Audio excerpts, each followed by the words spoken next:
नमस्कार. Video skip करू नका किंवा वर ढकलू पण नका.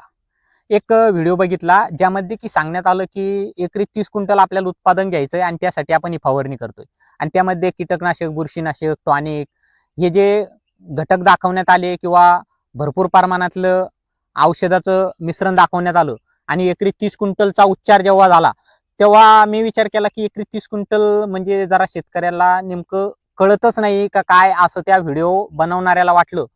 हे मला समजलंच नाही.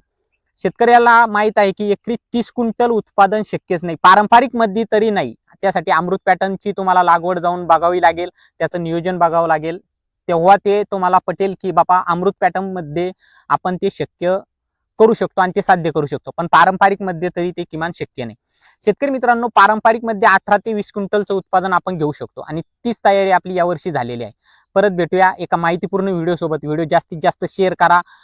उगाच व्हिडिओमध्ये थापा हाणणाऱ्यांच्या बळी पडू नका आणि त्या पद्धतीचे कीटकनाशक, बुरशीनाशक, टॉनिक घेऊन आपला खर्च वाढवू नका. आपल्याला कमी खर्चामध्ये उत्पादन कसं वाढेल याकडे लक्ष द्यायचं आहे. शेतकरी मित्रांनो, व्हिडिओ आवडल्यास शेअर नक्की करा. धन्यवाद.